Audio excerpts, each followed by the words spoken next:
আসসালামু আলাইকুম viewers, welcome back to my channel. আমি রাবেয়া সুলতানা বরাবরের মতো হাজির হয়ে গিয়েছি। আজকে সকালের নাস্তার আইটেম থেকে শুরু করেছি। অনেক দিন হয় আপনাদের সাথে নাস্তা শেয়ার করি না, তো আমার টেরা বেঁকা রুটি নিয়ে হাজির হয়ে গিয়েছি সকাল সকাল। আজ আমি আপনাদের সাথে রুটি, আলু ভাজি, ডিম পরোটা এগুলো তৈরি করে দেখাবো। আসলে ডিম পরোটাটা হঠাৎ করেই মাথায় চলে এসেছে।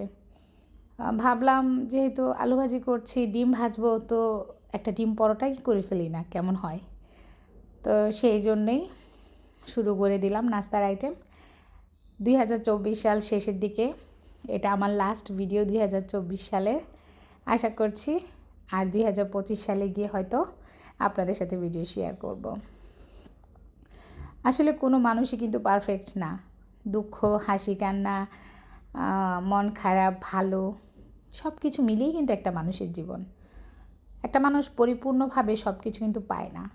আমরা এই পৃথিবীতে আছি, কিংবা আমরা যেখানে আছি সমাজে, আমরা মানুষকে দেখাই আমরা খুব ভালো আছি, সুখে আছি। অনেকে হচ্ছে বুকে পাথর দিয়ে, মুখে একটু আর্টিফিশিয়াল হাসি দিয়ে মানুষকে বোঝায়, দেখেন আমি কতটা ভালো আছি, সুখে আছি, হাজব্যান্ডের সাথে খুব সুন্দর করে লিড করছি। আসলে অনেকে এভাবে বহিঃপ্রকাশ করে, কিন্তু এর অন্তরালে কিন্তু অনেক কিছু থেকে যায়। সবার কপাল তো আর একরকম হয় না। অনেকের কপাল আবার অনেক ভালো, তারা না চাইতেও অনেক কিছু পেয়ে যায়। আহামরি কিছুই না, এটা ভাগ্যর একটা ব্যাপার স্যাপার আছে। অতীব সুন্দরী তো ঘর পায় না, এটা একটা কথা আছেই। তো সবসময় সুন্দরী, শিক্ষিত এত কিছু হওয়ার পরেও কিন্তু সবার কপাল ভালো হয় না। তাই এখানে আল্লাহর কিছু হাত আছে আমি বলবো। এখানে ঘি দিয়ে তৌফিকের জন্য রুটি করে নিচ্ছি। তৌফিক আর আমি ঘি রুটি প্রায়ই খাই, আর বাকি যারা তারা নর্মাল রুটি খায়। হ্যাঁ ভিউয়ার্স, যেটা বলতে নিয়েছিলাম, তো আমার সংসার জীবনের হচ্ছে 18 বছর চলছে, 19 বছর হবে। তো 18 বছরের সুখ দুঃখ সব কিছু মিলেই কিন্তু আছে। আমার এই ইউটিউবে আসাটা কিন্তু আমার হাজব্যান্ড জানতো না, কিংবা এখনও জানে না। আমার একটা চ্যানেল আছে, আমি মনিটাইজেশন পেয়েছি, কিংবা আমি একটা পর্যায়ে আছি। তিনি তো মোবাইল ধরাই পছন্দ করেন না। মোবাইল দেখলে মোবাইল ভেঙে ফেলবে, কিংবা মোবাইল উনি সরিয়ে ফেলবে। মোবাইলের দরকার কি, মুড়ির টিন ব্যবহার করতে হবে, অনেক ধরনের কথা। বাসায় আসলে তার সামনে বসে থাকতে হবে। এটাকে সৌভাগ্য বলবো না এটাকে আমার দুর্ভাগ্য বলবো, এটাকে ভালোবাসা বলবো আমি জানি না। ওষুধ দাও, পানি দাও, কম্বল দাও, মশারি টানাও, ঘুম পাড়াইয়া দাও, পারলে আরও কিছু।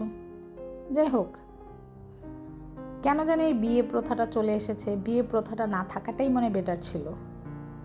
নিজে নিজে বাঁচো, নিজে নিজে খাও, নিজের জন্য বাঁচো, নিজের জন্য মরো, নিজের জন্যই সব। একটা সাংসারিক আবদ্ধতার মধ্যে, একটা সাংসারিক জীবনের মধ্যে মানে জড়িয়ে গিয়ে দেখলাম যে কিছুই না, সব হজবরল। একটা মায়া, একটা পিছুটান, এত কিছুর পরও মেয়েরা আসলেই বেহায়া। মেয়েদেরকে বেহায়া কে তৈরি করেছে? তাদের বাবা মা। কারণ হচ্ছে মেয়েটা যখন বয়স হয়, যতটুকুই হয় তাড়াতাড়ি করে বিয়ে দিয়ে দেয়, এবং কি করে আরেক ঘরে পাঠিয়ে দেয়। এখন সেখানে যদি কোনো প্রবলেম হয়, মানিয়ে নাও, মেনে নাও, গুছে নাও, থেকে যাও, চুপ করে থাকো, এগুলোই। কিন্তু এটা কখনো চিন্তা করে না একা থাকাও একটা কিন্তু জীবন আছে। আমি হয়তো মানিয়ে নিতে পারবো, হয়তো বা আপনি মানিয়ে নিতে পারবেন, একটা সময় অভ্যাস হয়ে যাবে। কিন্তু এই যে চাপিয়ে দেওয়া, মাথায় চেপে নেওয়া, এই জিনিসটা অনেক দিন থেকে চলে আসছে। আমি কি পড়াশোনা জানি না? আমি কি কোনো কাজ জানি না? আমি কি কোনো দিকে এক্সপার্ট নই? সব কিছুই কিন্তু আছে। তারপরেও কেন জানি মনে হয় যে প্রতিবন্ধী একটা জীবনযাপন করছি। আমার না এখন দম বন্ধ হয়ে আসে। মাঝে মাঝে মনে হয় আমি এখান থেকে, এই সংসার থেকে ছুটি নেই। আমার আর সংসার জীবন ভালো লাগে না। মনে হয় যেন কোথায় গেলে আমি একটু শান্তি পাই। এখন ডিভোর্স কিন্তু কারো জীবনের সমাধান না। কিছুদিন সেপারেশনে থাকলে হয়তো সম্পর্কটার মধ্যে কিছুটা সমাধান আসা যায়। জানি না, ভালো লাগে না। আসলে ইউটিউবে এমন একটা জায়গা, এখানে সব কিছু বলাও যায় না, শেয়ার করতেও মন চায় না। যদি একটা বোন থাকতো হয়তো বা তখন তাকে শেয়ার করতে পারতাম। জীবনে কিছুই নেই, দুটো ভাই, সেটাও দূর দেশে থাকে, দুটো ভাবি, সে থাকাও থেকেও না থাকার মতো। তো আমি একাই। আসলে কারো জীবনের সমাধান কেউই দিতে পারে না। প্রত্যেকটা জীবনের মধ্যে কিন্তু অশান্তি আছে, ভালো লাগা, ভালোবাসা, অশান্তি, সুখ দুঃখ সব কিছুই আছে। আমি যেমন তাদের লাইফ ইন্টারফেয়ার করতে পারি না, তারাও তেমন পারে না। জানি না 24 সালের দুঃখগুলো আজকে একটু একটু শেয়ার করছি। অনেকে হয়তো নেগেটিভলি নেবেন, অনেকে হয়তো ভাববেন যে হয়তো আমিই বেশি অ্যাক্সেস করছি। যাই হোক, আমার আজকে ভালো লাগলো যে আপনাদের সাথে একটু বলি যে কেমন জীবন আমার আমি জানি না। আমি কি সুখে আছি? আমি কি বেশি দুঃখে? কিংবা আমি কি অশান্তিতে জীবনযাপন করছি? আমার কি সেপারেশনে চলে যাওয়া উচিত? কিংবা আমাকে কি সব মুখ বুজে সহ্য করা উচিত?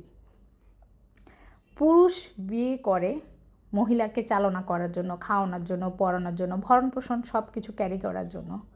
হ্যাঁ, যদি এমন থাকতো যে তুমি চাকরি করবে, ইনকাম করবে, সেটা হচ্ছে আলাদা হিসাব। তো যেখানে তিনি খাওয়াবেন, পড়াবেন, ভরণ পোষণ নেবেন, সেখানে যদি খাওয়ার খোটাটাই চলে আসে, লালন পালন, আমি তার কারো নত শিকার হয়ে থাকবো। আরে ভাই, রিক্সাওয়ালাও কিন্তু বউকে কামাই করে খাওয়ায়। যাই হোক, শিক্ষিত হলে মানুষ শিক্ষিত হয় না। প্রকৃত অনেক কিছুর প্রয়োজন। আমি গাছ লাগিয়েছি, গাছ বড় হয়েছে, সেই গাছেরও কিন্তু একটা ফল আসবে। আমি মেয়ে, আমার মেয়ে কি মেয়ে নয়?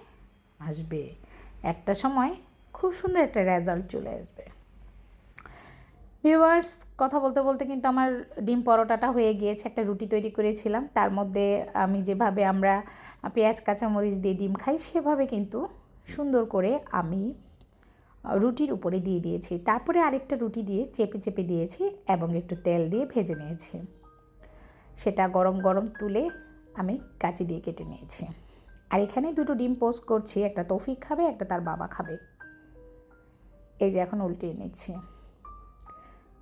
জীবনে কিছু সময় আসে এরকম ডিমের মতো নিজেকেও পাল্টে ফেলতে হয়, উল্টিয়ে ফেলতে হয়।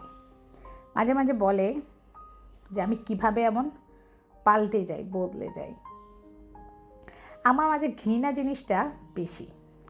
কারো কথা শোনা, ঘৃণা, এগুলো আমার অনেক বেশি ইগোতে লাগে, অশান্তি। আমার মনে হয় বেঁচে থেকে কারো কথাগুলো বারবার স্মরণ করার চাইতে মরে যাওয়া মনে হয় 1000 গুণ বেটার। ভিউয়ার্স, দেখতে পাচ্ছেন এখানে আজকে কিন্তু আমি শিং মাছ দিয়ে মূলা তরকারি রান্না করব। আমার তৌফিকের পছন্দের তরকারি হচ্ছে মূলা তরকারি, তাই শিং মাছ দিয়ে মূলা তরকারি কে কে খেয়েছেন অবশ্যই জানাবেন। আর এই শিং মাছগুলো এতটাই মজার ছিল, আমি যে তরকারি রান্না করেছি সবগুলি একদম পারফেক্ট হয়েছিল। আজকে তৌফিকের জন্য রান্না করছি চিকেন। অনেক দিন হয়েছে তাকে আমি শুধু চিকেনের উপরেই রেখেছি, তো শিং মাছ করেছি, ও মূলো খাবে। তো মূলা জিনিসটা তার খুব পছন্দ দেখলাম। যাই হোক, সব বাচ্চা তো সব কিছু পছন্দ করে না, আমার বড় ছেলে মেয়েরা পছন্দ করে না, কিন্তু আমার তৌফিক সোনা পছন্দ করে। তো মূলা আলু দিয়ে এখানে শিং মাছ রান্না করে নিচ্ছি। আর তৌফিকের জন্য ব্রয়লার মুরগির 3খানা ঠ্যাং নিয়েছিলাম, লেগ পিস, সেটা আমি বাঁধাকপি দিয়ে একটু ভাজা ভাজা করে রান্না করে নিচ্ছি। আমি জানি না আমার প্রিয় প্রিয় আপু ভাইয়েরা কে কে আমার সাথে আছেন, আমার কথাগুলো শুনছেন, হয়তো ভাবছেন যে এনার জীবনে কত জানি দুঃখ, কত জানি কি। আসলে আমি নিজেও বুঝি না আমার জীবনে কি দুঃখ অনেক বেশি, না আমি সুখের সাগরে ভাসছি তাও বুঝি না। অনেকেই ভাবে আমার হাজব্যান্ডের অনেক কিছু আছে সেই জন্য আমি অনেক খুশি। আরে ভাই, প্রকৃত সুখটা কোথায় সেটা আমি নিজেও বুঝে উঠতে পারতেছি না। কিসে আমি সুখী সেটাও আমি বুঝতে পারতেছি না, আমি রিয়েলাইজই করতে পারছি না। তবে হ্যাঁ, আমি একটা জিনিস জানি, ছোটোকাল থেকে বড় হয়েছি একটা মেয়ে। আমাকে এখান থেকে ওখানে কেউ সর বললে আমার খুব কষ্ট হয়। আমাকে কেউ কোনো কথা বললে আমার দু চোখ ভরে জল চলে আসে। আমার খাওয়া চলাফেরা সব কিছুতেই কষ্ট হয়। কেন জানি এমন হয়ে বড় হলাম বুঝলাম না। আর এখন কেউ যদি কিছু বলে, মা হোক, বাবা হোক, ভাই হোক, নিজের সন্তানরা, আমি কেন জানি মেনেই নিতে পারি না। এটা হয়তো আমার একটা ব্যর্থতা। যাই হোক, 2024 সালটা শুরুটা খুব বেশি ভালোই ছিল, কিন্তু শেষটা এমনভাবে যাবে চিন্তাই করতে পারিনি। আমি আমার নিজের অস্তিত্বটাই ভুলে গিয়েছি। আমি যে একটা মানুষ, আমি যে একটা মেয়ে, আমি যে একটা মা, এতটা বছর সংসার করার পরও যে আমি একটা মূল্যহীন ছেঁড়া কাগজের মতো, সেটাই অনেক দিন পর রিয়েলাইজ করতে পেরেছি। আমার সাথে যারা যারা আছেন অবশ্যই লাইক কমেন্ট শেয়ার করবেন, পাশে থাকবেন, ফুল সাপোর্ট করবেন। সমবেদনা, করুণা কোনো কিছুই নয়, ভালোবাসা দিয়ে পাশেই থাকবেন। আল্লাহ হাফিজ।